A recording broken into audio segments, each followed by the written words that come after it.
On this episode of GWeek, we cover the events of the 2017 inaugural weekend as Donald J. Trump was sworn in as the 45th President of the United States. See how the district celebrates Chinese New Year, and talk to Devin Cole of GW's Association of Black Journalists, who discusses ways to get involved in celebrating Black History Month. All this and more on GWeek.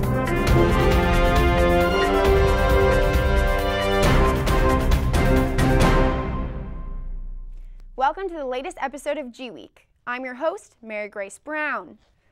After one of the greatest upsets in American political history, Donald Trump took the oath of office on Friday, January 20th, promising to protect America first. Thousands of people from across the nation descended on Washington, D.C. to witness the 58th presidential inauguration. GWeek reporter Coralie Barreau was there for the historic day. On January 20th, 2017, the nation's 45th Commander-in-Chief, Donald J. Trump, took the oath of office. Following a campaign that preached to make America great again, President Trump greeted the country with a message of change, vowing to put America first. It's going to be only America first. America first. People came from near and far to show their support for the newly elected president. Trump gives us a lot of promise and hope that we're going to rebuild America and make America great again. And like many Trump supporters, MacDonald believes President Trump's political inexperience is what won him the presidency. However, supporters were not the only ones who came in by the numbers. Trump opposers also came with the desire for their voices to be heard. I just wanted to make sure our senators and congressmen and President Trump understood that we are hopeful for what they will accomplish, but we want to keep them accountable for all of Americans. The day marked the beginning of a new shift in power, a shift the president believes will bring power back to the hands of the American people. We are transferring power from Washington, D.C., and giving it back to you, the people. Now, President Trump has the next 4 years to try to make his supporters proud and prove that the country will become what he believes is truly great. The entire world will be watching to see what President Donald Trump will do during his administration. Reporting for GWeek, this is Coralie Barreau. Thanks, Coralie. Presidential inaugurations have been steeped in tradition since the nation's first president, George Washington, took the oath of office. One special tradition is the inaugural parade, in which the president makes his way from the Capitol to the White House. I had the opportunity to attend this year's parade. The 2017 inaugural parade kicked off at the U.S. Capitol on the afternoon of January 20th. As crowds waited to see President Donald Trump make his way down Pennsylvania Avenue toward the White House. Both supporters and protesters lined the streets of Pennsylvania Avenue in anticipation. The parade finally started an hour later than planned at 4 p.m. Attendance at the parade was less than expected, with a notable number of empty seats and ticketed stands. The tight security may have delayed some of the arrivals, as many faced long lines to get through checkpoints. The rainy weather may have prompted others to stay home. But these factors did not hinder the excitement of one Trump enthusiast. I just really want to catch a glimpse of him. I've never seen him before, like in person, so if I can make eye contact with him, that'd be really cool. There were more than 8,000 participants in the procession, with groups from 23 different states represented. But one thing set this parade apart from others, as per Trump's request. The 2017 inaugural parade has a stronger military presence than in previous years. More than half of the 82 groups in the procession are either active duty military, veterans, or university drill teams. The Army led the parade procession, including members of the U.S. Army Field Band. Police forces from around the country also joined in. The parade atmosphere was liveliest when Trump's motorcade stopped near Trump Hotel. There, President Trump, First Lady Melania Trump, and Barron Trump exited the motorcade and took a brief stroll along the parade route to wave at supporters. People ran to catch a glimpse of the president. One woman who did not support Trump explained why she appreciated the parade. Nobody's complaining. Nobody is being mean to each other. I'm walking through here with an Obama bag and hat. And this is the America that I aspire for all of us. So out of the parade, that's all I'm hoping for, is people are kind to each other. With the inaugural parade in the books and Trump's first days in office underway, both supporters and detractors of the president will now wait to see how capable he is to lead the country. For GWeek, This is Mary Grace Brown. The celebration of America's peaceful transition of power kicked off with a welcoming concert at the Lincoln Memorial on January 19th, the day before the inauguration. Here's reporter Samantha Cookenham with the story. On Thursday, January 19th, the Presidential Inaugural Committee hosted a Make America Great Again welcome celebration concert. This marked the official beginning to the inauguration events. The pre-inauguration concert took place at the Lincoln Memorial and included President-elect Donald Trump, his family, and thousands of people who lined the National Mall. The celebration began with a number of military bands capturing the theme of patriotism. Following were many performers, such as Lee Greenwood, actor John Voight, who gave remarks about this historic time, and country music legend Toby Keith.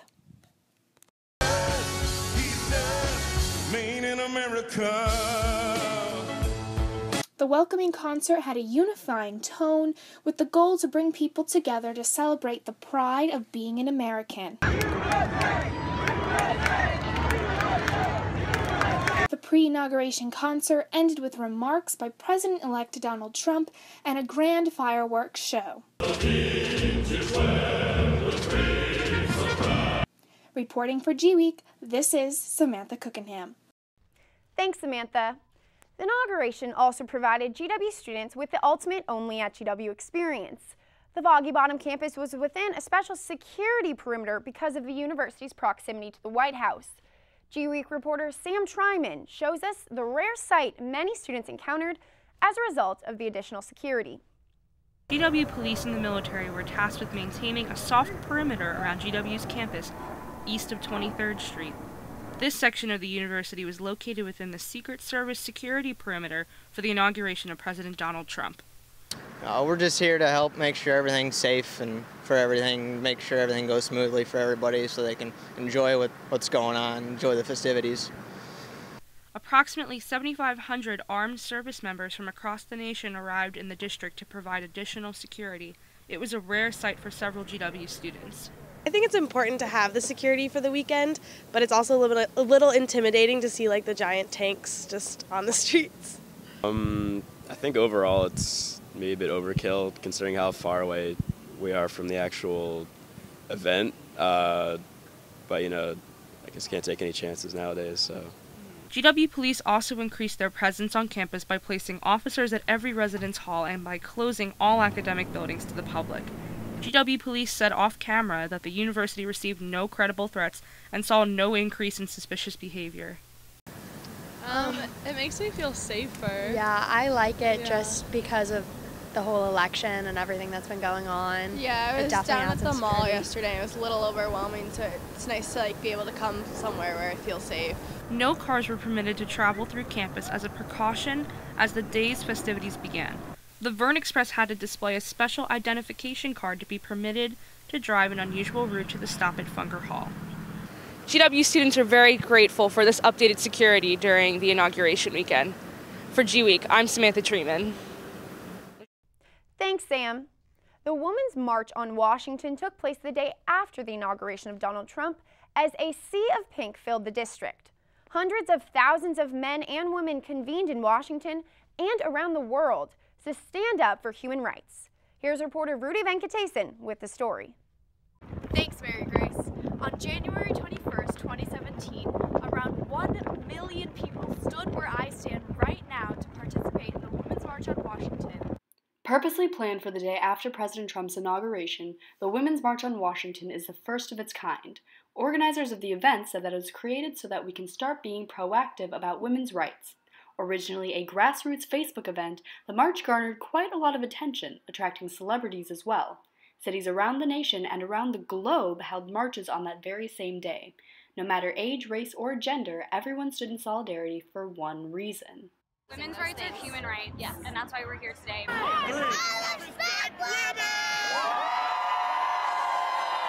Her body, my choice! Her body, her choice! My body, my choice! Her body, her choice! My body, my choice! Her body, her choice! While everyone came to show support for women's rights, many used the event to protest the country's new administration. The whitehouse.gov page changed, it became clear that there are some very serious things we need to be concerned about.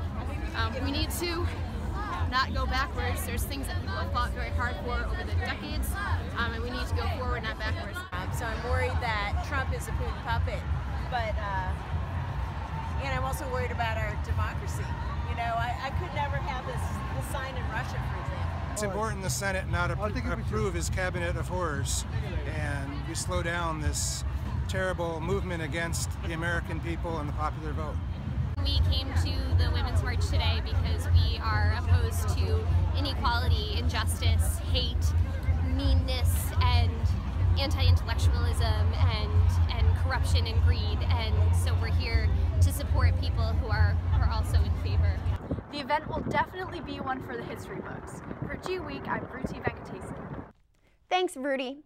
600,000 people gathered in Washington on Friday, January 27th for a different cause, the 44th Annual March for Life, proclaiming we are the pro-life generation. Thousands of pro-life supporters marched down Constitution Avenue toward the Supreme Court. The group has united against legalized abortion at the march each year since 1974, the year after the passing of Roe v. Wade. This year, organizers hope to see a surge of energy with a president who is expected to move forward on anti-abortion policies. Vice President Mike Pence signaled his support by making a speech at the rally. He told the crowd, "We will not rest until we restore a culture of life in America for ourselves and for our posterity." Pence is the first U.S. Vice President and highest-ranking public official to ever address the March for Life rally. Coming up, we get an inside look at GW's inaugural ball as students dress to the nines for an unforgettable night, and find out which a cappella group found itself in the national spotlight. Stay with us. Raise high. This isn't just our battle cry. It's our call, our challenge. Because when you are called to Washington, you are called to higher expectations, to a higher standard.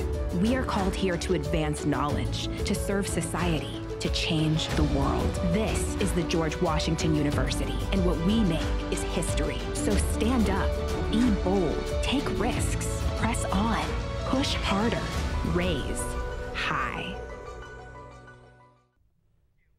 Welcome back.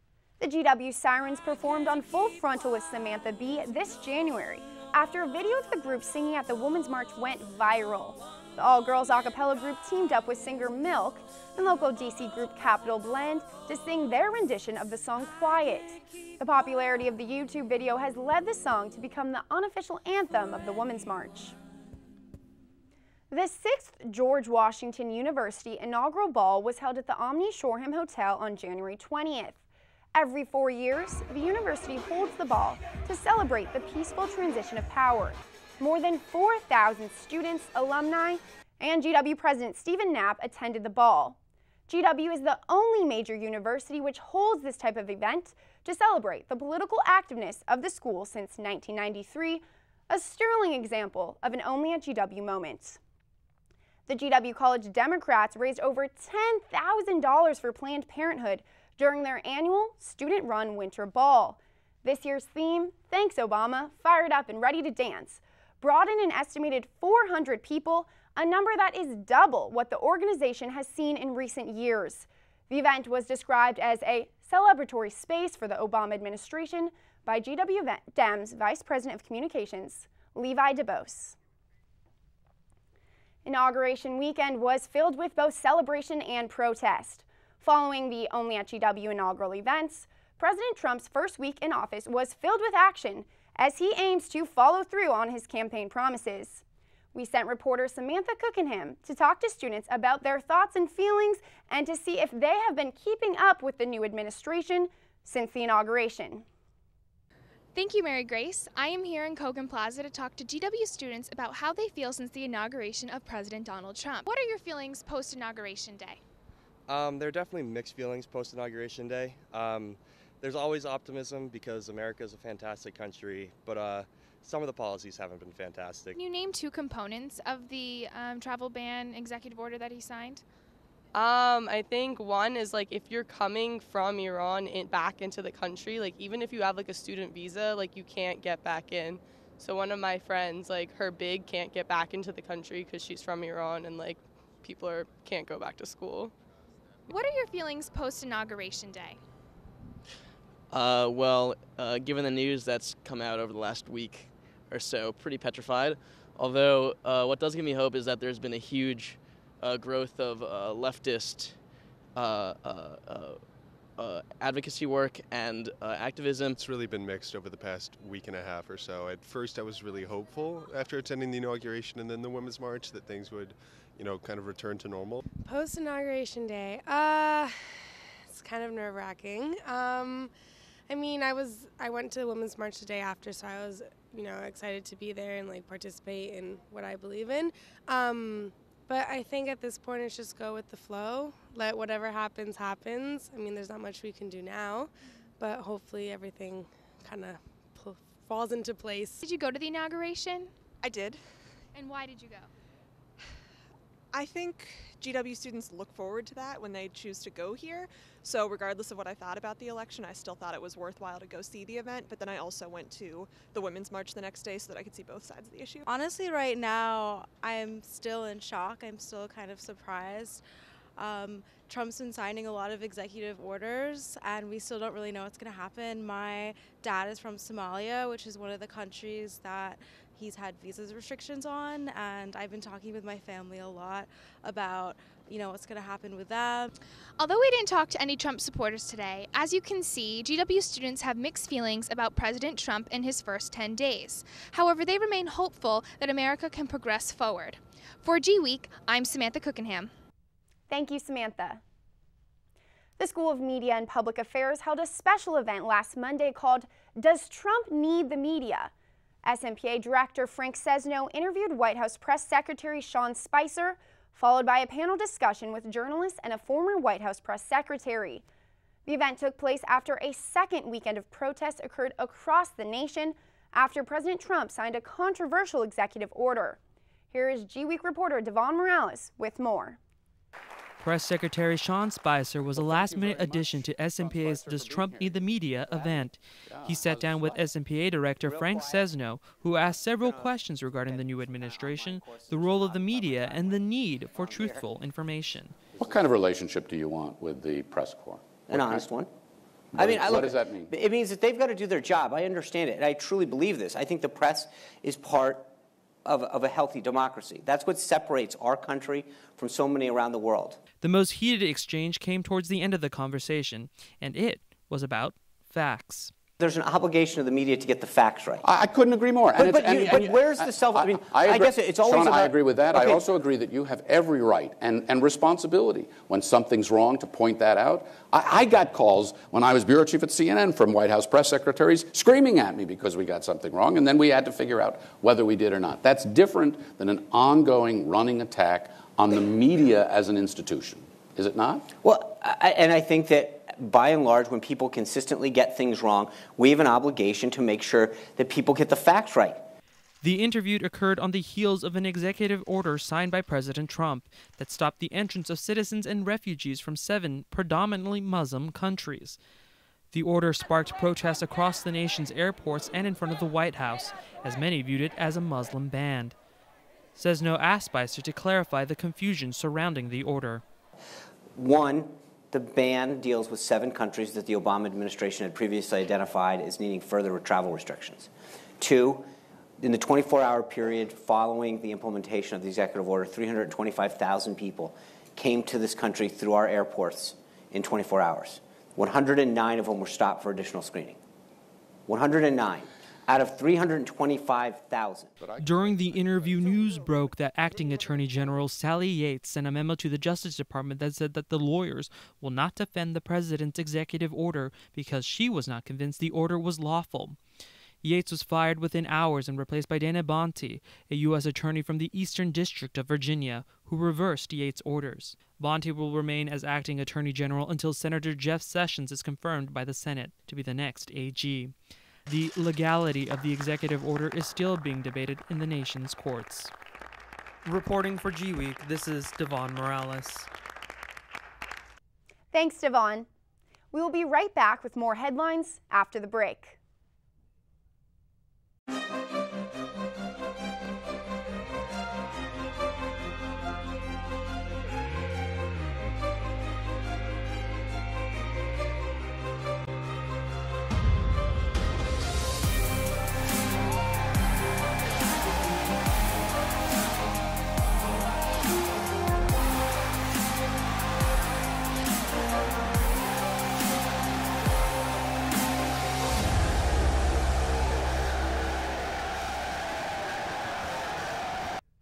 Welcome back to GWeek. Last month, GW announced the university's next president, Dr. Thomas J. LeBlanc, the executive vice president and provost of the University of Miami. LeBlanc will take the reins on August 1st, succeeding President Knapp as the 17th president of the George Washington University. LeBlanc holds multiple degrees in computer science, which enabled the University of Miami to strengthen and broaden its online education, as well as overseeing multiple modernizations and developments within the university. The Washington Post quoted GW Board of Trustees Chair Nelson Carbonell, who said, "We have worked hard to find a proven leader who can bring GW to new heights, and I believe we have found the ideal person to lead the university into its third century." The wait is over for 4 of the 6 District House restaurants as Wise Guy Pizza, Beef and Bread, GRK Fresh Greek, and Pete's Coffee open their doors over winter break. The restaurants did not open in the fall of 2016 because they had not gotten the required zoning permits. The restaurants also had to hire additional staff and construct their locations independently. The other 2 restaurants, Soul Mexican Grill and the highly anticipated Chick-fil-A, have not announced opening dates. February is Black History Month, and the DC metro area is going to be flourishing with multiple activities for people of all ages. The National Museum of African American History and Culture opened last year. Its popularity has required the use of time passes for all of their History Month events, which span the days of slavery to the Harlem Renaissance. The museum will be holding Q&A events and concerts throughout the month. Memorials such as the Martin Luther King Jr. and Lincoln Memorials will be hosting Ranger Talks, as well as the annual wreath-laying ceremony and dramatic reading of the Gettysburg Address. Washington, D.C. will be vibrant and filled with multiple events throughout the month of February, looking back on the significant impact African Americans have had on our history. And many of those events are taking place right here on campus. This year's theme for GW's annual Black Heritage Celebration is "The Revolution Will Be Televised." The Multicultural Student Services Center and the Black Heritage Celebration Committee say that the theme is creatively borrowed from the 1970 Gil Scott-Heron's jazz-fused spoken word hit, "The Revolution Will Not Be Televised." The theme highlights the important role social media is playing in advancing the current fight for systematic change. The celebration was kicked off by a special keynote address by DeRay McKesson, a prominent member of the Black Lives Matter movement. After the break, we will sit down with the president of the GW chapter of the National Association of Black Journalists, Devin Cole. Stay tuned.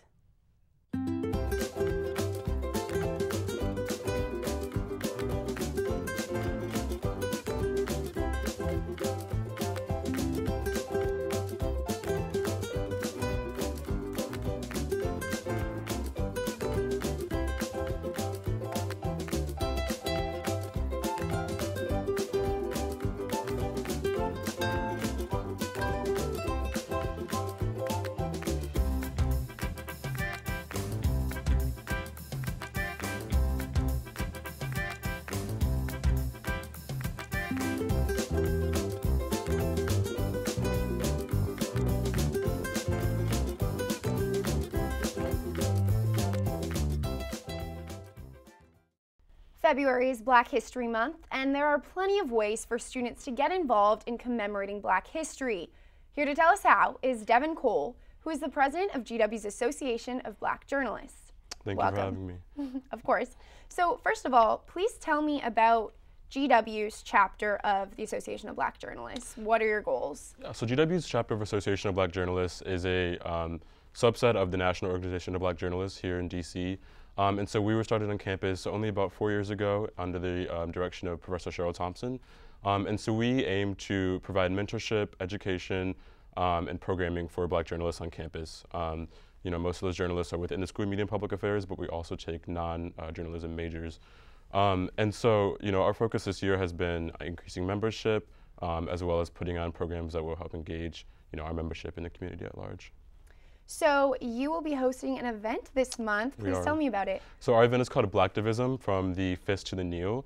And it's an event that will explore the intersections of media, activism, and athletes. And so we're going to be hosting Michael Wilbon of ESPN, Kevin Merida of The Undefeated, and Jason Reed, who's a senior NFL writer for The Undefeated, to talk about these issues. Our moderator would be Professor Thompson, and it would be in Jack Morton Auditorium, so we're expecting a pretty large turnout, and we're excited to talk about issues that are relevant right now.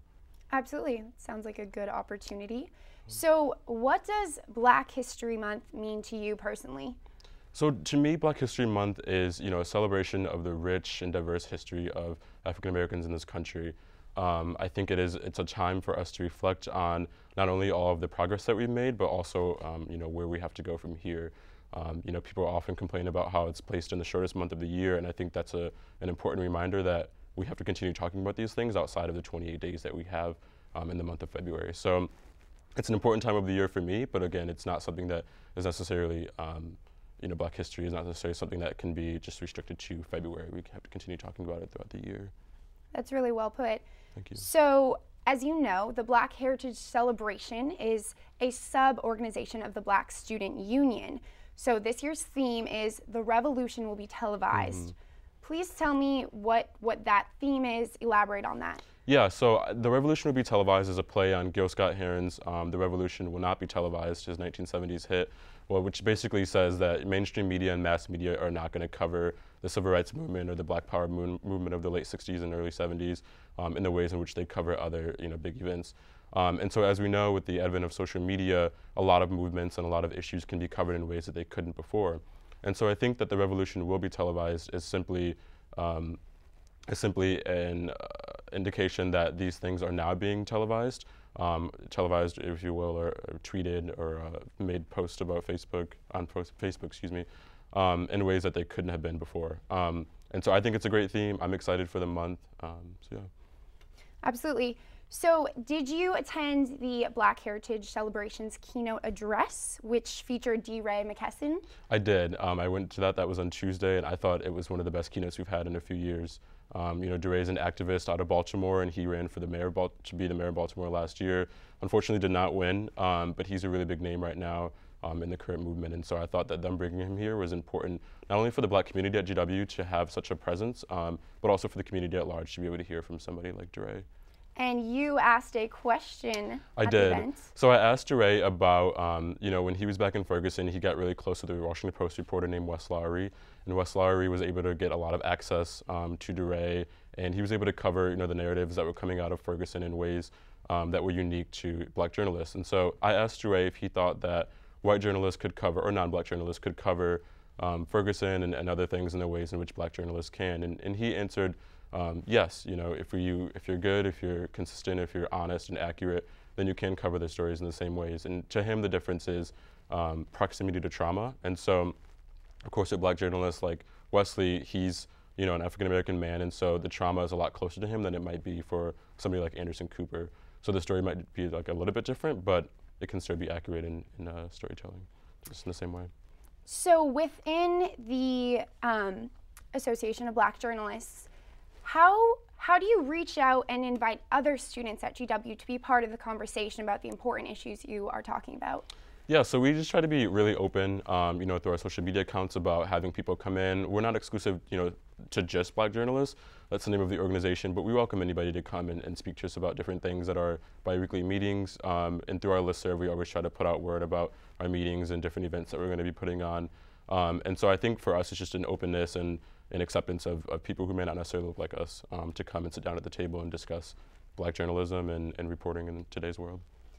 What are some of the other events planned throughout this month of February, and what is your favorite one? So the BHC committee is going to be putting on an event called A Seat at the Table, and it's going to be sort of Solange themed, based on her album, and it's all about sort of expression of like Blackness and also self-love and self-reflection. And so people will be able to come and do some like arts and paint and whatnot. And so I think that's especially important right now, given our current time and the need to sort of reflect and debrief on a lot of different things. And so I'm really excited for that. And then I'm of course excited for the BHC finale, which is what I like to say is the biggest Black social event of the year. It's when we all get together and dress up and go out for a really fun night in the town. So looking forward to that. So in this current era, we're now under the Trump administration.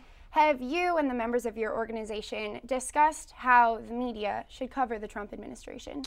Yeah, so we've talked a little bit about it post-election, and I think for us, it's just like a lot of other journalists, we think that journalists have to stay consistent, they have to be accurate, and they have to be honest in the same ways that they were pre-election. Obviously, right now, journalism is an interesting career for a lot of people because Donald Trump, as he likes to say, he has a running war with the media. And so, you know, we're not necessarily trusted by the public in the ways in which we were previously. And so I think just that consistency and that honesty will allow us to regain that trust and allow us to cover this presidency in a fair way. So finally, you are clearly very involved. You're also a member of the Student Association. So you have another year to go at GW, but even after you graduate, how do you hope to carry on your legacy and continue pursuing what you're passionate about? Well, post-grad, I'm not quite sure what I'm going to do. It's either going to be grad school or I'm going to get a job right in the industry, hopefully. But if I do get a job in the industry, you know, I hope to be able to take the skills that I've learned in SMPA and then just some of the things that I know as being a Black journalist and bring those to the field and again, be able to tell our stories in accurate and fair ways. And so the legacy I hope to leave behind here, at least, I hope that we can continue ABJ and continue growing that at GW because I think it's an important org to have on a campus like this. Well, good luck to you. Thank you. Thanks for coming on our show. Thank you for having me. We will be right back after the break. Stay with us.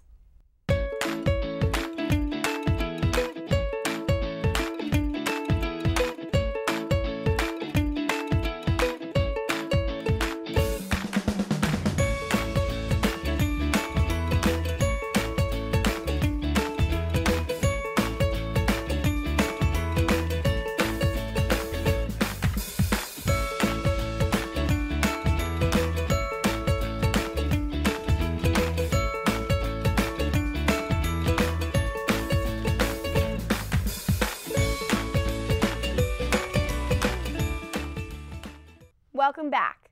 To celebrate Chinese New Year, DC communities held different events to welcome the Year of the Rooster. The Smithsonian's American Art Museum held an exhibition on January 28th with handcrafts and live performances. Chinatown also celebrated with its annual Chinese New Year parade on January 29th. Reporter Alex Snyder has the story. The Smithsonian National Portrait Gallery hosted its Chinese New Year Family Festival on the eve of the holiday. People from different organizations around the district came together to watch performers and anticipate the new year. Barrel tumblers used their feet, and a dragon tamer kept the puppet creatures at bay. The Washington, D.C. community recently rang in the Lunar New Year, celebrating with its annual Chinese New Year parade and ceremony in Chinatown. The parade marked the beginning of the Year of the Rooster, which means good luck for some of the other Chinese zodiac signs. I'm a goat, and I'm supposed to have a very fortunate year. I'm hoping maybe some advancements in career. Some people take the zodiac predictions seriously. Others came from different states and countries around the world just to watch the parade and celebrate Chinese culture.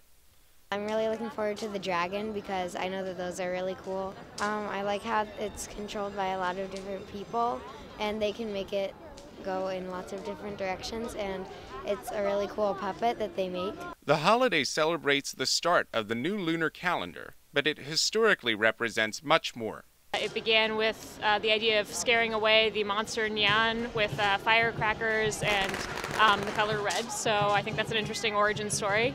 Some young people have even taken an interest in Chinese culture from classes in elementary school. The teachers are from China, and he speaks pretty fast, but a lot of us really understand it.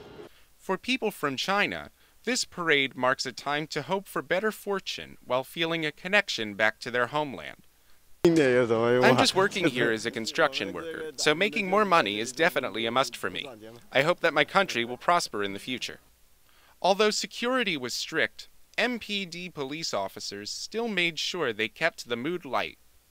Overall, Americans and Chinese people alike are looking forward to turning the page to a new year. I like that you can do new things, that it's a fresh start.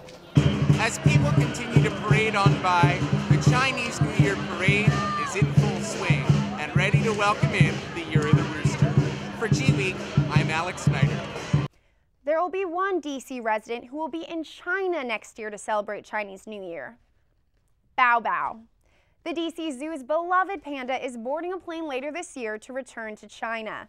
The National Zoo reports that FedEx will bring the 4-year-old panda back to his native land after the Smithsonian agreed to send Bao Bao back for breeding purposes. The zoo will hold a 4-day farewell event from February 16th to February 20th. We'll surely miss you, Bao Bao. Have a safe trip. Tom Brady and the New England Patriots defeated the Atlanta Falcons in Super Bowl 51. This year's game was played at Houston's NRG Stadium on February 5th with a special halftime performance by Lady Gaga. New England scored 31 unanswered points to seize the epic 34-28 victory in overtime. It was perhaps the greatest Super Bowl of all times, with multiple records shattered. The Patriots' ability to bounce back from a 25-point deficit was the biggest comeback in the game's history.